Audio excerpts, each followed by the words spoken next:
Welcome back, ladies and gentlemen. I'm giving this talk on behalf of my former postdoc Vijay Gopal Chilkuri, who couldn't make it. And I will talk about work that we have done jointly and that we both like a lot. And I think we wanted to bring that to your attention. And the subject is the Iterative Configuration Expansion ICE that has been in ORCA for a while. ICE is an approximate full CI method, so it's appropriate to start by asking ourselves, why approximate full CI? So full CI in principle is the perfect quantum chemical method. It's variational, it's size consistent, it's exact for a given one particle basis, it's neither single or multi-reference, and we all know the catch. The catch is that it's factorial scaling with the number of electrons and orbitals, and hence it's an utterly impractical method.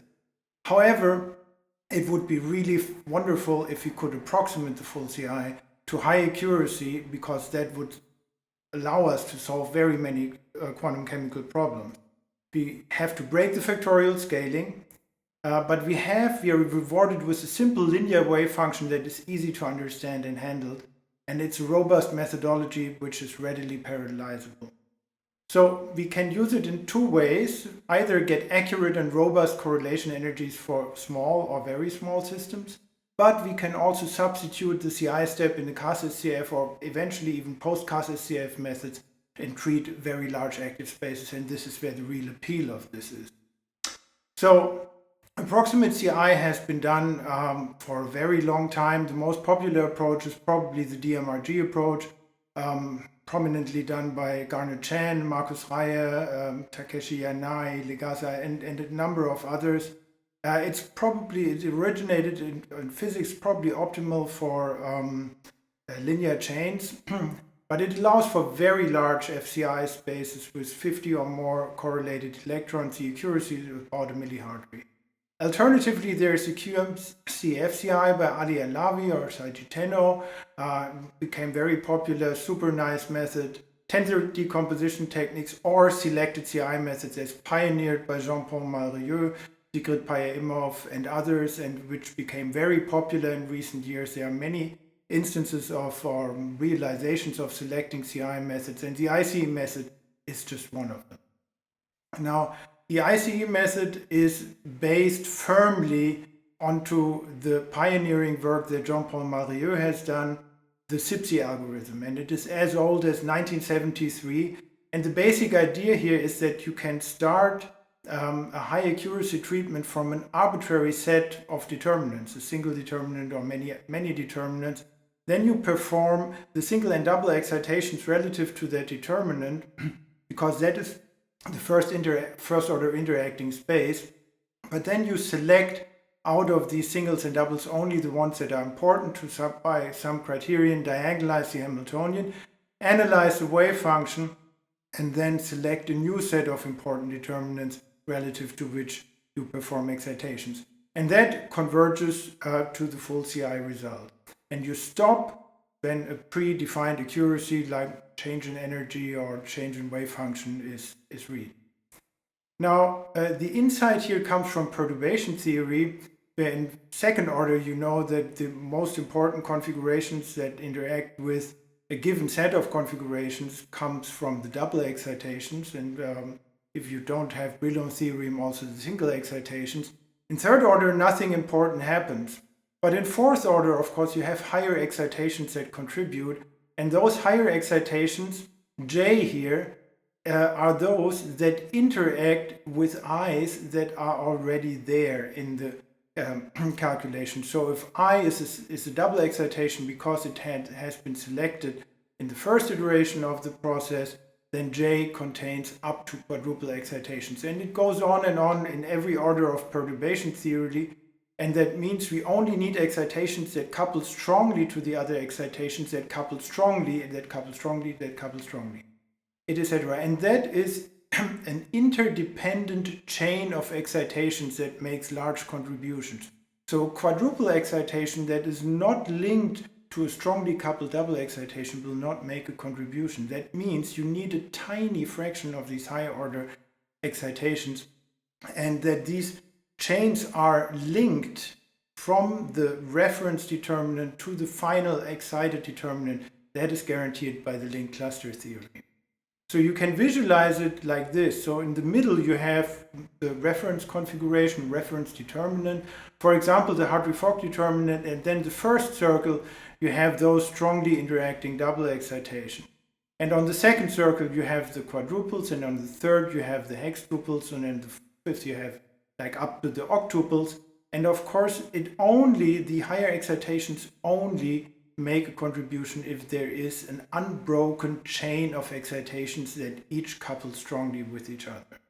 And that means full CI is not really a factorial method if you're only asking for predefined finite accuracy. And this is what all of these approximate CI methods are built on, and all selected CI methods are built on.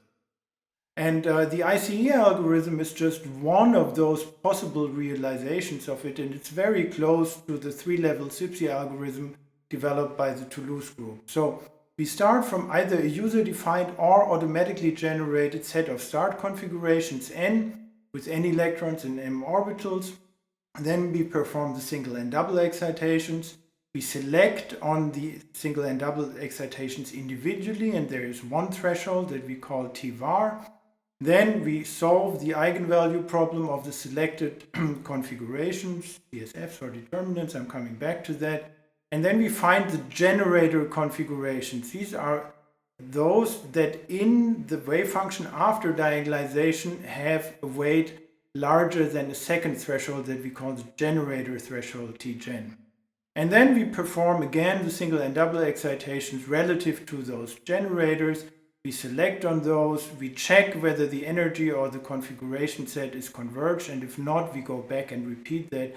And after it's converged, we finally solve in the final selected space the CI problem. And that is the ICE algorithm. It's deceptively simple, and it allows for very high accuracy to happen. So with these just two thresholds, we can even boil it down to one threshold, because it turns out that the defining threshold for the accuracy of the method is the T-gen threshold. And here you see relative to a set of full CI results, so these are 21 full CI energies that we have collected at some point. And you see that if you choose T-var equals 10 to the minus 7 times T-gen, you always get a converged result.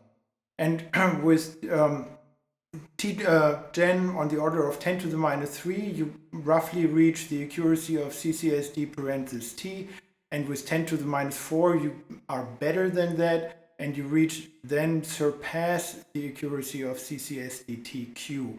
For those cases for which couple cluster is appropriate, which are the single reference cases, but of course, in a selecting CI method like the ICE method, you don't have to have a dominant configuration. So this holds regardless of what the multi-reference character of that wave function might be. But in those cases where you can make the comparison with the default threshold of T-gen equals 10 to the minus 4, you surpass the accuracy of CCSD TQ. Now that is great. And of course, the problem is twofold. First, like the selected space can get very, very large, and that means you may have to diagonalize matrices that have dimensions of a couple of billion, which quickly becomes impossible. And secondly, that the storage requirements for intermediate quantities become too overwhelming.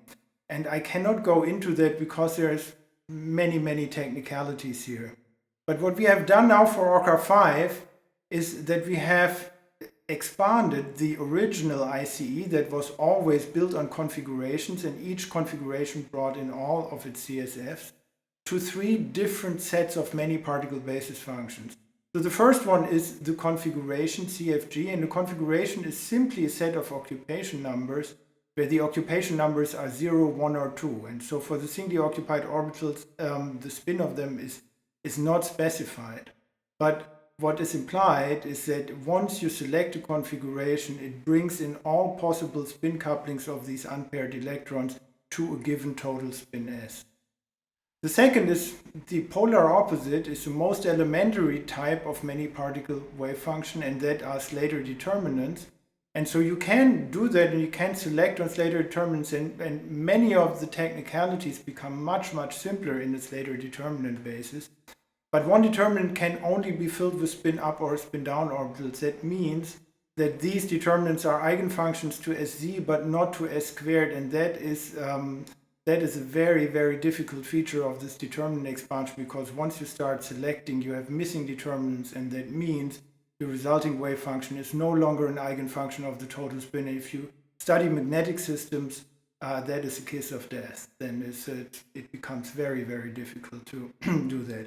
And the third way, which is the most complicated, but is also the most compact way to represent many particle wave functions, is the configuration state functions, individual configuration state functions. By this means that we have configurations in which we couple all of the unpaired electrons to the given total spin S.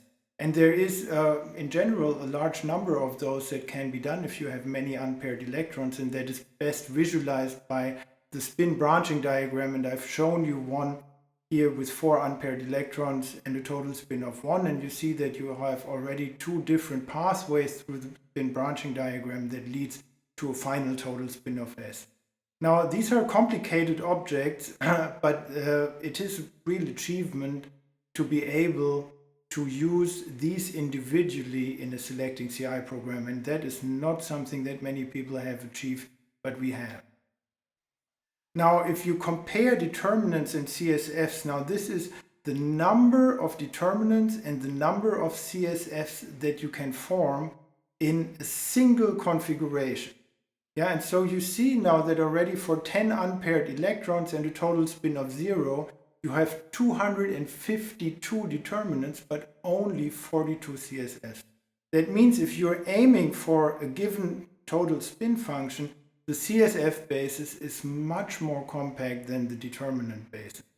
And that is a big asset if the number of selected entities, so to say, is of concern. But there are much, much larger even advantages of CSFs that I'm getting into in a minute.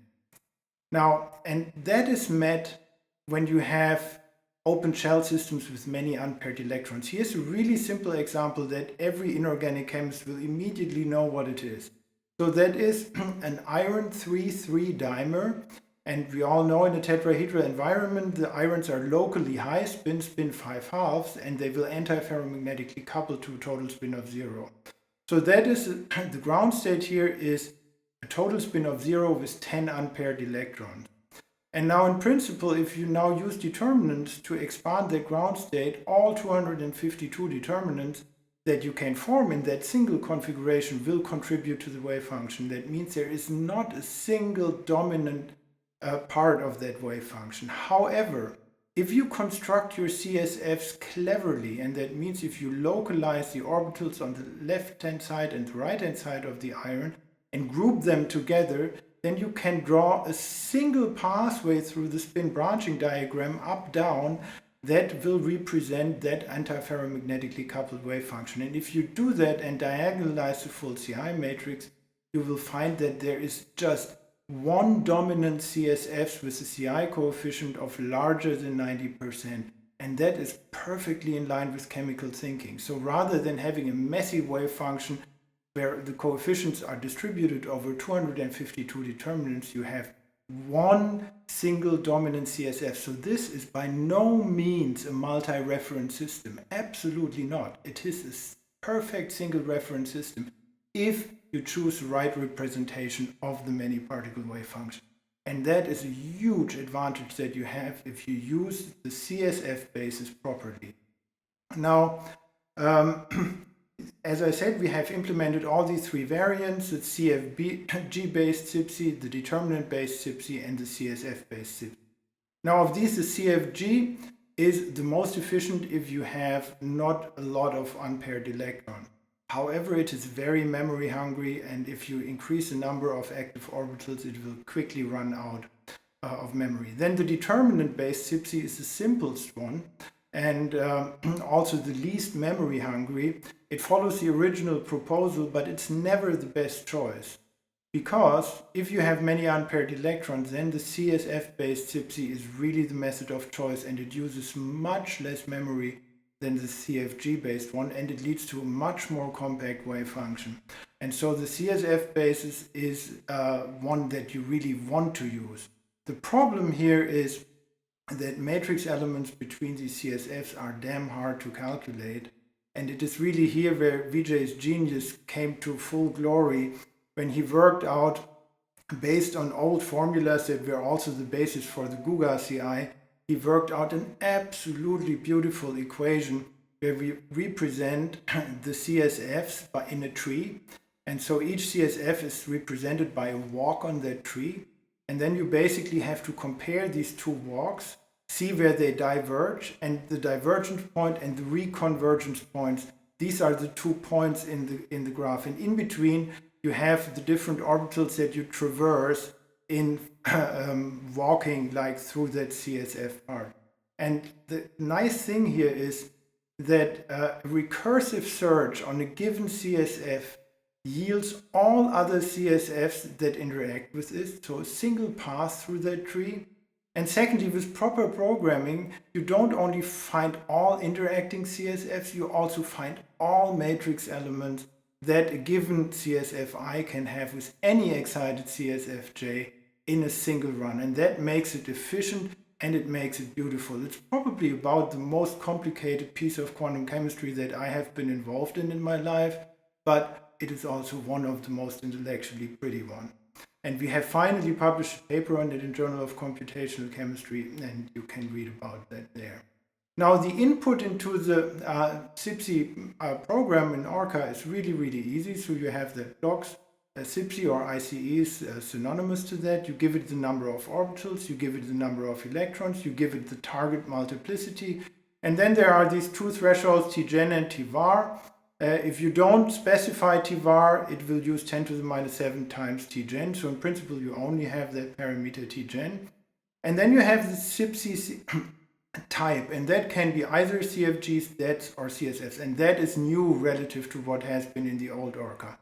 The program has been completely reworked, it's much more efficient than it used to be, and it's also much more powerful, also parallelizes better. And now you can also give it those references that you want to use, that you want to start your calculation from, that you want to seed the calculation with explicitly. Or if you do nothing, then it simply uses an Aufbau configuration. But you can do something that is even cooler.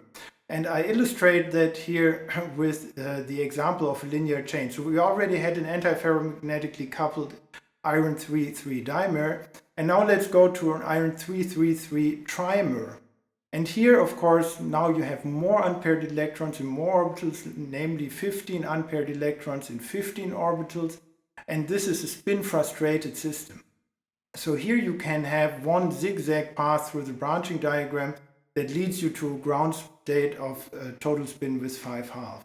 Now there would be 32,768 determinants for this one configuration with all 15 orbitals singly occupied.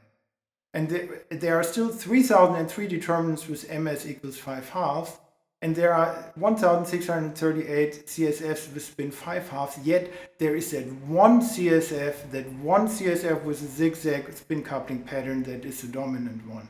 And so this becomes an entirely trivial CI problem if you solve it in the CSF basis, and it's an entirely hard, if not impossible, problem to solve if you do it in the determinant basis. Now, if you look at the resulting waveframe, now you can input, you can seed that calculation here if you give in the CIPSE block the correct spin coupling. Now, this has a bunch of doubly occupied orbitals that you wouldn't have needed, but then you see that you have first a block of 5 orbitals that are localized on iron A, then a block of 5 orbitals on iron B, and a block of 5 orbitals on iron C. And it's your responsibility to make sure that these are the right localized orbitals, but there is a utility to help you do that. And then you can specify that spin coupling, that pattern 1, 1, 1, 1 means that those 5 orbitals, 5 electrons are coupled in parallel. And then the following -1, -1, -1, -1, -1, that means that the next 5 electrons are antiferromagnetically coupled to the first 5 orbitals. And then the last one is that zigzag pattern up again with parallel spin coupling. And so this is exactly what the spin branching diagram shows you. And now you can diagonalize the Hamiltonian calculation that takes a few minutes, and you can analyze that wave function, and you will see that 93% of that wave function is that single CSF. And then there are some minor contributions that are single metal to metal charge transfer, ligand to metal charge transfer, and then there are single local spin flip. And that is so nice because you have a really intuitive picture of a very complicated many particle wave function. So forget about everything about entanglement and multi-reference and strongly correlated. It's all nonsense. These are nice single reference systems if you choose the right display, and you can perfectly analyze that wave function if you choose the right tools. So these are great, excellent prospects for constructing highly chemically intuitive, highly systematic, highly compact, and low-cost many particle wave functions for magnetic systems, and we are incredibly excited about the possibilities that that offer.